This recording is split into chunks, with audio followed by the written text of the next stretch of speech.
मी मी या माध्यमातून त्यांना आवाहन करतो की तुम्ही आजपर्यंत किती कामं केलेत, त्या काय दर्जाचे केलेत, कसे केलेत, या गोष्टीचा तुम्ही खुलासा करा. या गोष्टीत जाऊ नका. जनतेला काय हवाय? सुविधा हव्यात. विरोधकाकडे आपल्याला टीका टिप्पणीमध्ये जायचंच नाहीये. विकास करायचा आहे, हा एकच अजेंडा आहे आपला. तर तुम्ही काय करणार हे विकासाचे मुद्दे सांगा. बाकीकडे उगाच विषय भरकटू नका. असा 2 वर्षानंतर ना मोहोळचा इतका कायापालट होईल की एक मोहोळ एक स्मार्ट सिटी होईल असा विश्वास आहे मला. नका. जनता आता हुशार आहे. तुमच्या भूल थापाला अजिबात बी घालणार नाही. जनता फक्त विकासाच्या मुद्द्यावर येणाऱ्या काळामध्ये मोहोळ नगरमध्ये मतदान करणार आणि ते मतदान पूर्ण आमच्या बाजूने होणार. काय टिप्पणी करून कोणाच तर काही तर मिसगाईड करून मत घेणं आमच्या त्या विचारात बसत नाही. भारतीय जनता पार्टीच्या वतीने आम्ही मोहोळ नगर परिषद सार्वजनिक निवडणूक 2025 लढवत आहोत. याकरिता नगराध्यक्षाच्या अधिकृत उमेदवार म्हणून माझी पत्नी सौ शीतल क्षीरसागर, त्यासोबत प्रत्येक प्रभागात आम्ही सक्षम असा आणि समाजाची कनेक्ट असा असणारा नगरसेवक 20 नगरसेवक असे 21 जण आम्ही पूर्ण बॉडी आम्ही इथं उभा केली आहे.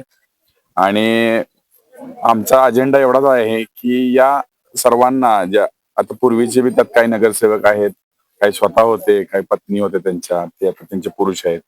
तर आमचा अजेंडा एवढाच आहे की विकास जो आम्ही मागच्या गेल्या 10 वर्षामध्ये केलाय त्या विकासाच्या मुद्द्यावर आमचे आहेत. आता विकासाचे मुद्दे ठळक सांगायचे झाले तर माननीय राजेंद्रजी पाटील साहेब यांच्या नेतृत्वाखाली माननीय माजी आमदार यशवंत माने साहेबांनी ज्यावेळेस महायुती सरकार होतं त्यावेळेस ड्रेनेजची योजना 150 कोटीची, त्यानंतर पाईपलाईनची योजना 150 कोटीची आणि डीपीडीसीच्या माध्यमातून गेल्या चंद्रकांत दादा पाटील साहेब पालकमंत्री असताना, विखे साहेब पाटील पालकमंत्री असताना आणि आताचे पालकमंत्री माननीय जयकुमार गोरे साहेब यांच्या माध्यमातून डीपीडीसी मधून कोट्यवधीचा निधी आले आहे.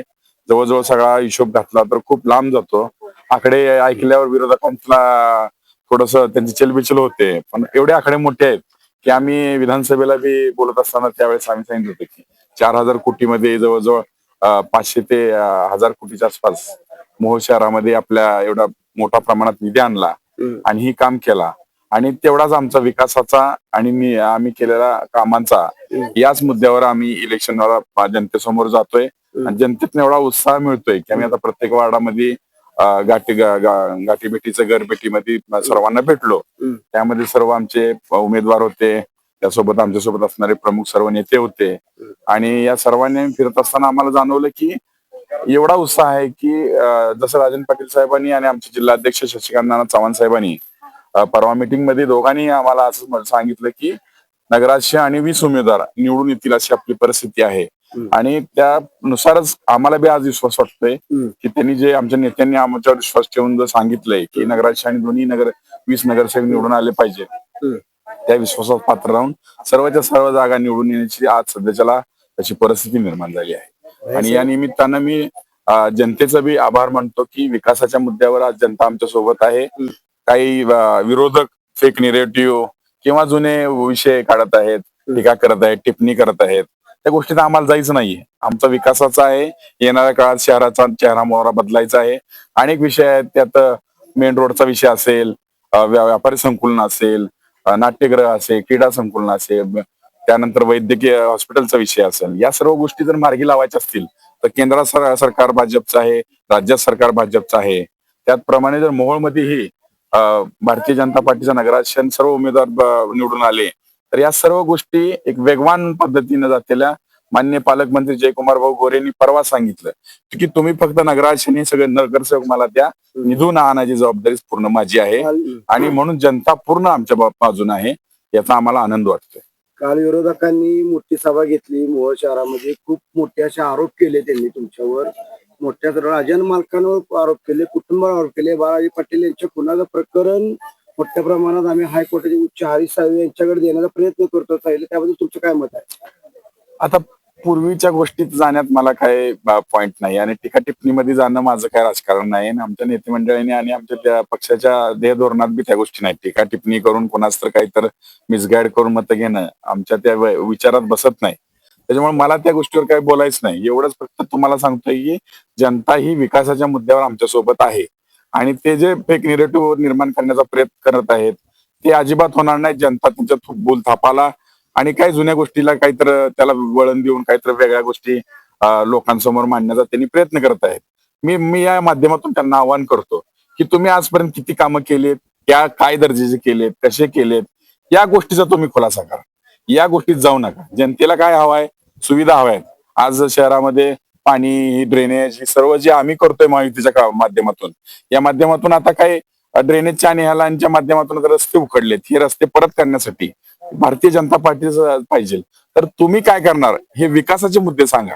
बाकीकडे उगाच विषय भरकटू नका आणि लोकांना काहीतरी तुम्ही सांगून आपल्याला मतं मिळतील याच्यात बी भ्रमात तुम्ही राहू नका. जनता आता हुशार आहे. तुमच्या भूल थापाला अजिबात बी घालणार नाही.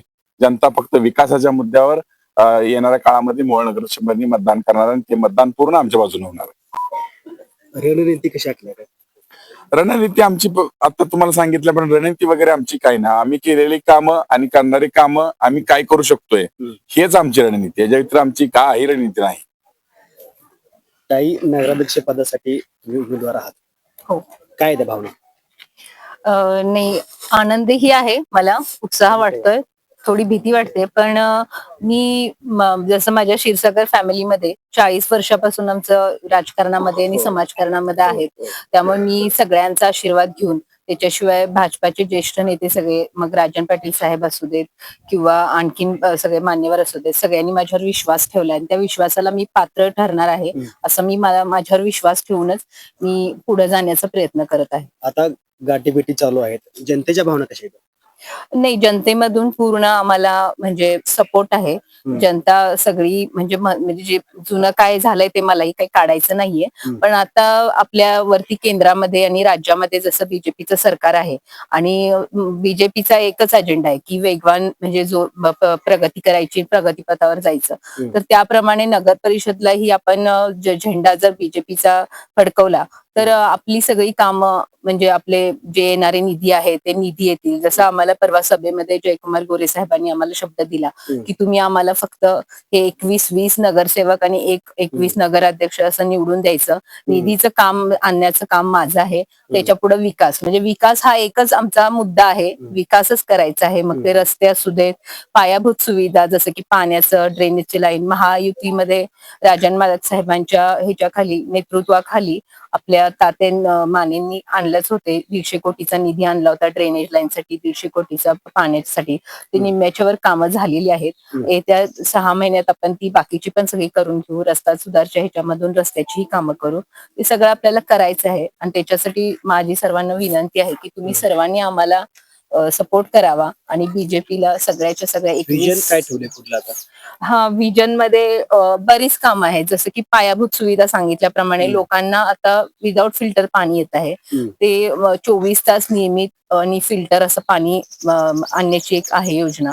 त्याच्याशिवाय खाजगी आणि सरकारी दोन्ही सुद्धा दवाखाने, हॉस्पिटल जे असतील त्याच्या फॅसिलिटीज वाढवायच्या आहेत, कारण लोकांना सोलापूरला, पुण्याला या लांब शहराला पेशंटला घेऊन जायला लागते, तर तसं व्हायला नको. किंवा म्हणजे जे आपले ह्याचे ड्रेनेज लाईनचे प्रॉब्लेम आहेत, आणि एक मी महिला आहे त्या मला माहिती आहे की स्वच्छतागृहाचा जो प्रॉब्लेम आहे, कारण आपल्या इथं आठवडी बाजार असतो, बरीच लोक येतात, तर स्वच्छतागृहाचा जो अभाव आहे तर त्याच्यावर सुद्धा मला काम करायचंय. वरिष्ठांशी बोलून मी त्याच्यावर सुद्धा हे करून, त्याच्याशिवाय आपले जे हे आहेत दिव्यांचे तिथं म्हणजे आहे प्रॉब्लेम, तर तिथं सगळीकडे हे करायचं आहे. आणि ज्येष्ठ नागरिकांना आणि लहान मुलांसाठी ओपन जिम, त्याच्याशिवाय बगीचा वगैरे करायचा आहे. आणि क्रीडा संकुलचं आहे. बऱ्याच मुलांमध्ये, युवांमध्ये टॅलेंट असतो, पण त्यांना संधी मिळत नाही, तर क्रीडा संकुल, व्यापारी संकुल, ह्या गोष्टींकडे लक्ष द्यायचं आहे. या सगळ्या गोष्टी करायच्यात आणि बऱ्याच विकासाचे कामं, म्हणजे असा 2 वर्षानंतर ना मोहोळचा इतका कायापालट होईल की मोहोळ एक स्मार्ट सिटी होईल असा विश्वास आहे मला. आणि सगळ्यांची तशी मला विरोधकाकडे बघण्याचा दृष्टिकोन कसा आहे? नाही, विरोधकाकडे आपल्याला टीकाटिप्पणीमध्ये जायचंच नाहीये, विकास करायचा आहे, हा एकच अजेंडा आहे आपला. जसं की आपले विकास पुरुष नरेंद्र मोदीजी जसं विकास म्हणजे वेगाने करतायत, तसं आपल्याला विकासच करायचा आहे. विरोधकांनी काय केलं किंवा आपण काय नाही केलं या सगळ्यांकडे बघायचं नाही आपल्याला, विकासाचा एकच मुद्दा. मतदारांना काय आव्हान करतात? मतदारांना मी असं आवाहन करते की तुम्ही आम्हाला केंद्रामध्ये आणि राज्यामध्ये, केंद्रामध्ये तुम्हाला मोदीची सरकार म्हणजे आहे आणि राज्यामध्ये आपल्या देवाभाऊंचं सरकार आहे. तसंच नगर परिषदही तुम्ही आम्हाला सगळ्यांना संधी द्यावी आणि आम्हाला सगळ्यांना मतदान करावं. बीजेपीला पूर्ण 20च्या 20 उमेदवार आणि नगराध्यक्ष निवडून द्यावे आणि त्याप्रमाणे आम्ही लवकर म्हणजे सगळ्या सुविधा करू, सगळ्या रस्ते वगैरे ही कामं करू. ह्याच्या आधी आपल्याला कुठल्याही महिलांसाठी सुविधा असायच्या, त्याच्यामध्ये काही पटकन रिझल्ट येत नव्हता. जसं की आता लाडकी बहीण योजना असू दे, लाडकी बहीण योजनेचे 1500 रुपये हे तत्परतेने लगेच त्या येतात. मग त्याच्याशिवाय अभेद अभियान योजना असू दे, सुकन्या योजना असू दे, या सगळ्या योजनांमधनं पटकन त्वरित महिलांना लाभ मिळतो. तर हे सगळं कुणामुळे आहे? आपल्या देवाभाऊंमुळे आहे, नरेंद्र मोदीजी साहेबांमुळे आहे. तर या सगळ्यासाठी मी त्यांना आव्हान देते की तुम्ही आम्हाला मतदान द्या, तुमचा विकास मग तो सगळ्या पायाभूत सुविधा असू देत किंवा इतर काही असू देत, तो होणारच आहे. 2 तारखेला येणाऱ्या इलेक्शनमध्ये, निवडणुकीमध्ये आपण सर्वांनी भरघोस मतदान करावं बीजेपीला आणि 20च्या 20 नगरसेवक आणि नगराध्यक्ष सौ शीतल सुशीलकुमार क्षीरसागर सर्वांना 21 जणांना भरघोस मतांनी मतदान करून निवडून द्यावं हीच तुमच्याकडून